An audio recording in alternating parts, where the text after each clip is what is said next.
Hey, good people, how y'all doing? Welcome back to the channel. If you are new here, hi and welcome. I do reality TV reviews and recaps, as well as from time to time, I like to get into a little bit of the celebrity news and gossip. So if that's something that interests you and you like what you hear, please like, comment, and subscribe. I appreciate it when I receive comments because I love having a dialogue with everyone in the comment section.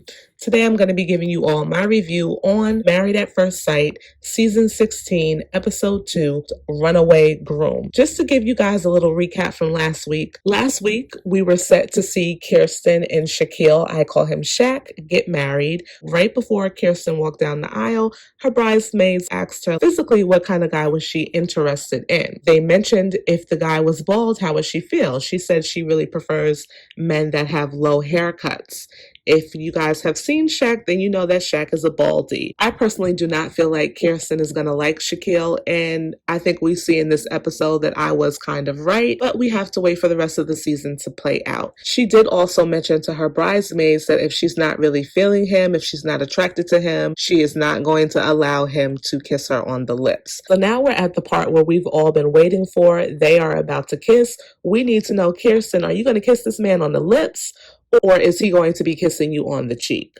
Sure enough, she turns that cheek and he kisses her on the cheek. I thought it was a little funny because someone in the audience was like, oh no, that is so embarrassing. My first thought when she turned that cheek was, get somebody else to do it. That's literally what came to mind when I saw her do that. Did you guys also notice how she was looking at the preacher after he said, you may kiss your bride? Like she didn't want to turn towards Shaq and allow him to kiss her? Or was I the only one who picked up on that? What I'm going to say is this. Of course, you want to be physically attracted to the person that you're going to spend the rest of your life with, but there's a lot more that marriage entails than physical attraction. A lot of people always say looks fade, they don't last forever. You know, you're going to grow old with this person and things are going to change. So I hope that Kirsten is not stuck on the way that Shaq looks, but that she sees the type of man that he is. Because from all that I've seen thus far, he seems like a pretty stand-up guy. He really does.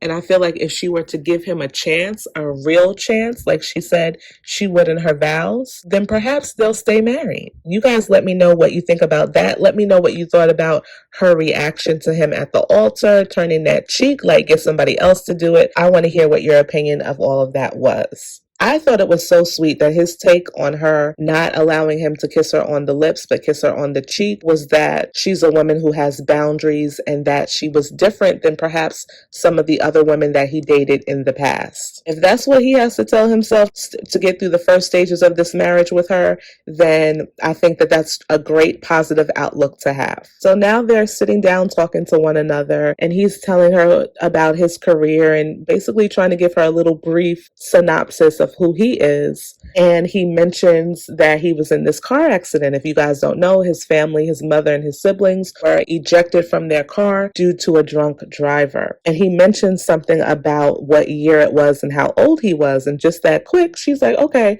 so you were born in 1990? He's like, no, I was born in 1991.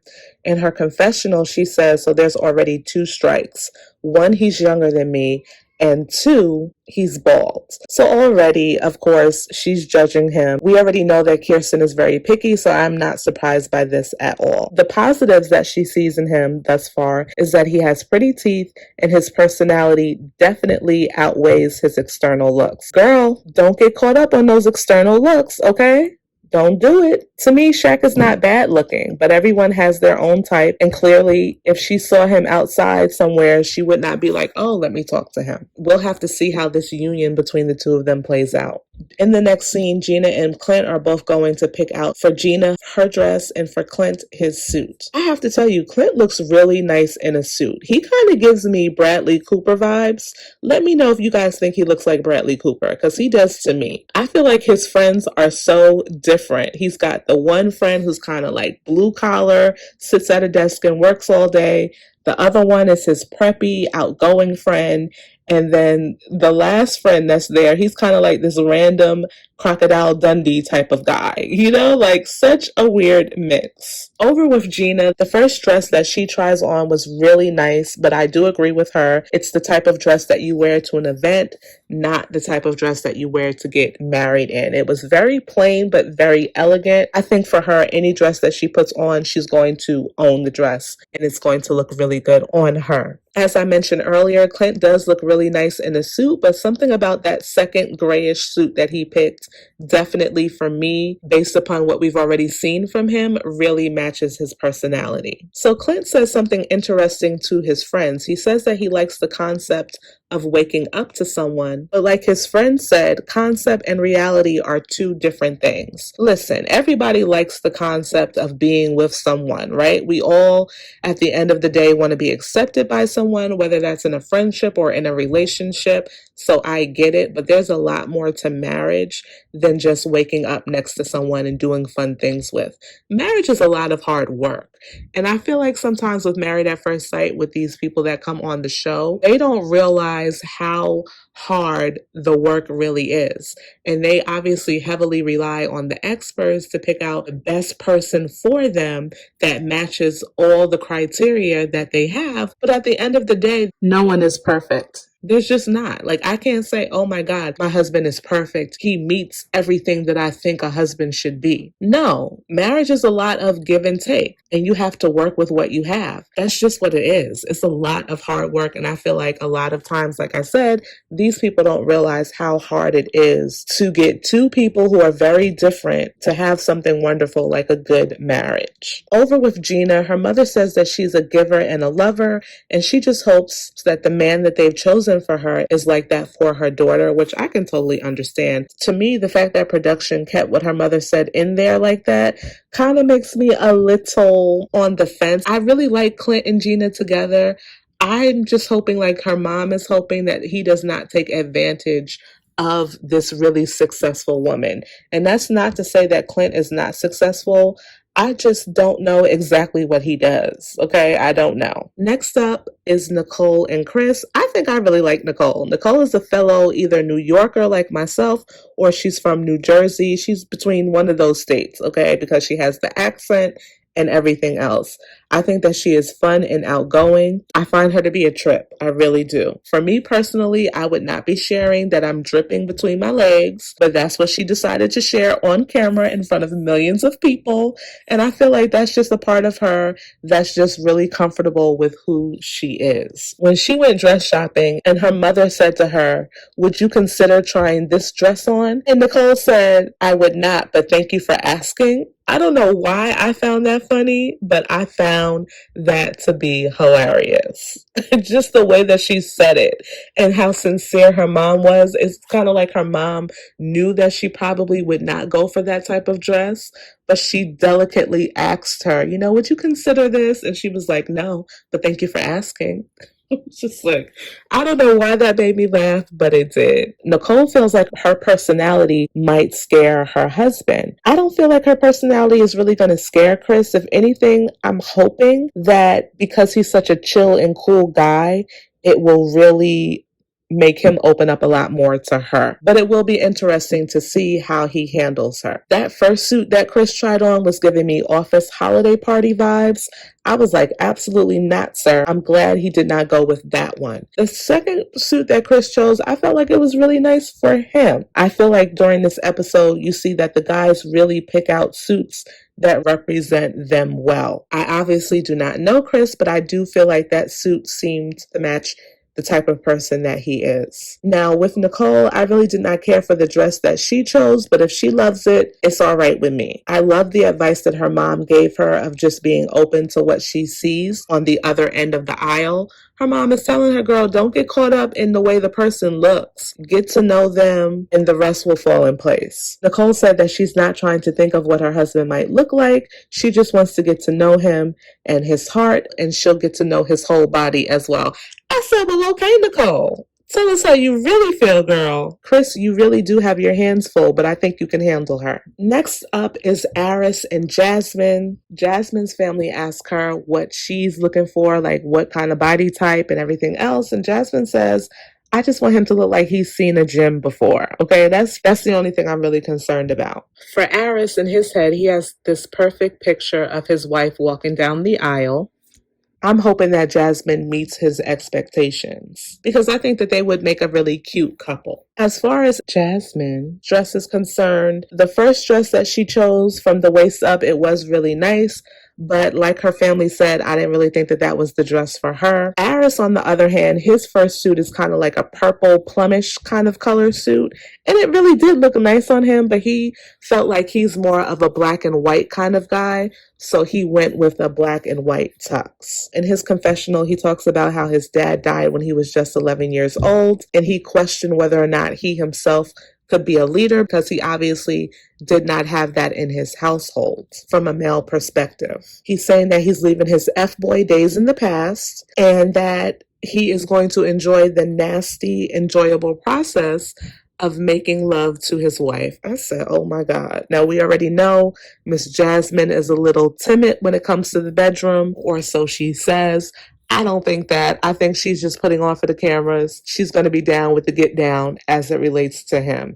And if she's not, I think he's going to be able to pull it out of her. The next dress that Jasmine tries on, I love it. It looks absolutely beautiful on her. You could tell it just looks like a dress that's made for her. She mentions how her mom was diagnosed with breast cancer and she's just happy that her mom will be there to see her little girl get married. I thought that that was so sweet and I wish her mother well. Like the rest of the couples, I hope that these two work out. Mackinley and Domynique, if there's one couple or two couples along with Kirsten and Shaq that I really don't know how it's going to pan out, for sure, it's Mackinley and Domynique. I think the age difference, I think the fact that, again, she herself did not sign up for this show, was not looking to get married, is going to play a part. Now, I know a lot of people say, well, other people have signed up, their friends or whomever on the show. That's great. And I would like to know how many of those other people are still married today. Okay. Because in my opinion, you have to be ready for something like this. You can't just go along with what your mother wants you to do. You have to know in your heart of heart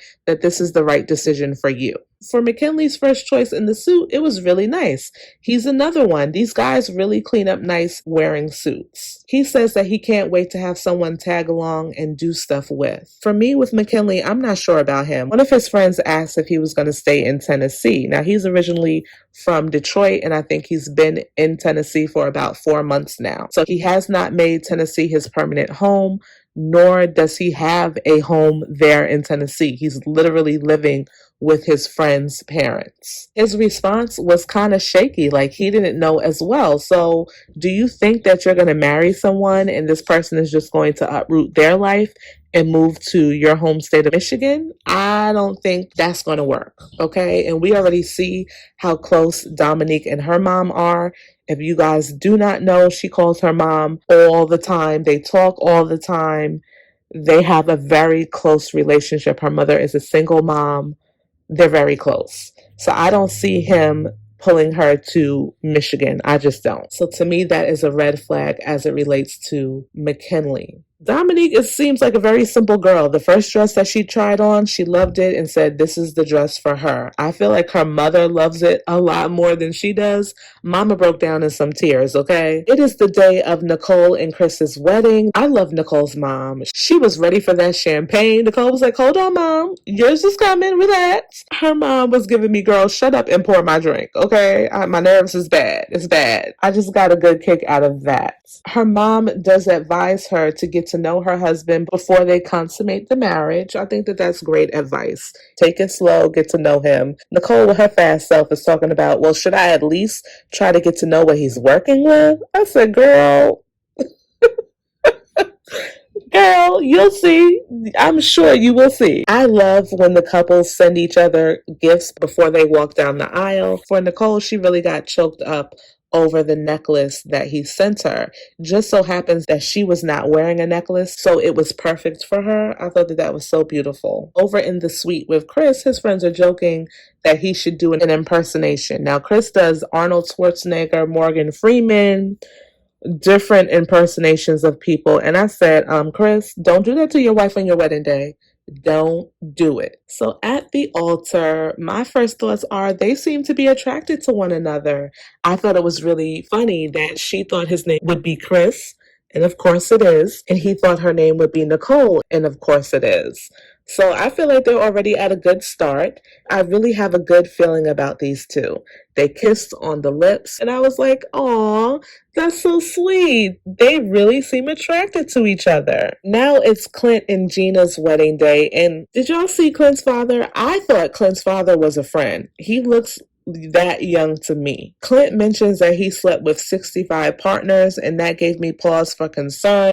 What do you guys think? Gina in her wedding dress looks absolutely stunning. She was smiling from ear to ear as she's walking down the aisle. I feel like these two are instantly attracted to one another. He even says after the wedding that he's mesmerized by her eyes and her beauty. So I'm really hoping that these two work out. I think as long as they respect one another and they work towards what it is that they want out of life together, they can really do some great things. So I felt like Gina and Clint's wedding was going so beautiful. They pan out to one of her bridesmaids. She's sitting there crying. It is definitely a beautiful moment. When the officiant calls for the rings and Gina's like, "Hank," and we're waiting for a couple of seconds, like, who is Hank? And then she goes, for the dog to walk down the aisle. I was really thrown off for a minute, I have to admit.